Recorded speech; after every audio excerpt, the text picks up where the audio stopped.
Franks. Thank you, Mr President. I rise today to speak about my concerns about the Confucius Institutes in our nation, and in particular the one at Adelaide University.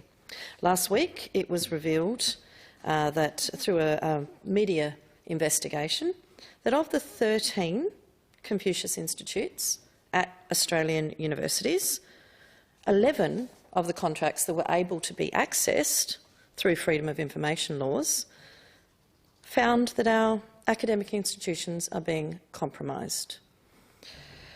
I note that with Victoria University, their agreement said that the institute must accept Hanban's assessment on teaching quality, although it added that if teaching relates to a Victoria University award course, the teaching quality must also satisfy Victoria University's requirements.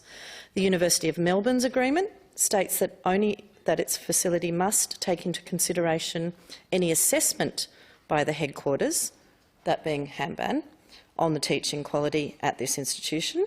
The University of Sydney's agreement stipulating that it must accept Hanban's assessment of the quality of teaching, quote, unless it is inconsistent with the university's academic rules, policies and procedures, while the University of WA stated in its contract that it has the right to determine the content of the curriculum and the manner of instructions for all programs administered by the Institute at UWA, but Hanban, quote, ultimately has the right to determine the programs to which it provides funding. The contracts signed by QUT and the University of Newcastle similarly stated that the university's control over content and instruction, while Hanban had discretion over its funding. The University of New South Wales agreement was unique in that it didn't have a relevant clause clarifying where the authority actually sat. This concerning revelation, I think, is even more concerning when it was reported that RMIT and the University of Adelaide refused to provide their agreements whatsoever, despite multiple requests. A spokesperson for the RMIT saying that the university considers agreements with third parties to be confidential, and a spokesman for the University of Adelaide citing the fact that the contract was, quote, a legal document. Well, that would be precisely the point for the concern.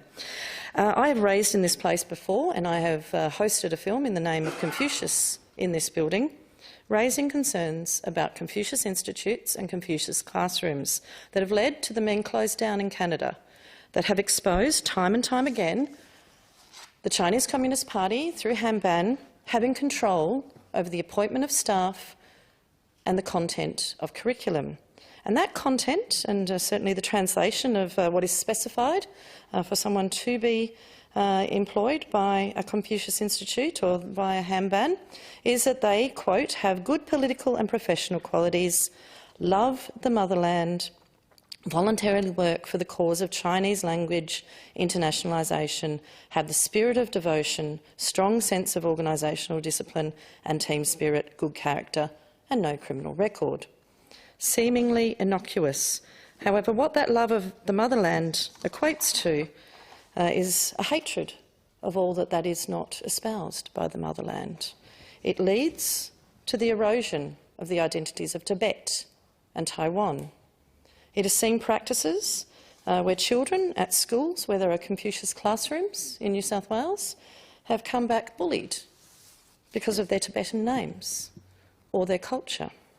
It has seen the New South Wales government last year suspend all Confucius classrooms from the overseas trips that they were taking and from continuing to expand in that jurisdiction. I note that next month the New South Wales internal desktop review of their Confucius classrooms will be released, and I urge our South Australian government to take on notice that that report will be available, given we have 3 Confucius classrooms in this state. And I also note that the Federal Attorney-General has exercised their concerns and raised them with Australian universities, and I urge urgently the University of Adelaide to release their contract to provide assurances that academic freedom in this state has not been compromised for the pursuit of around about $250,000. It is far too important that these things go unchallenged, and I also call on the Marshall Government to do all they can to provide that transparency.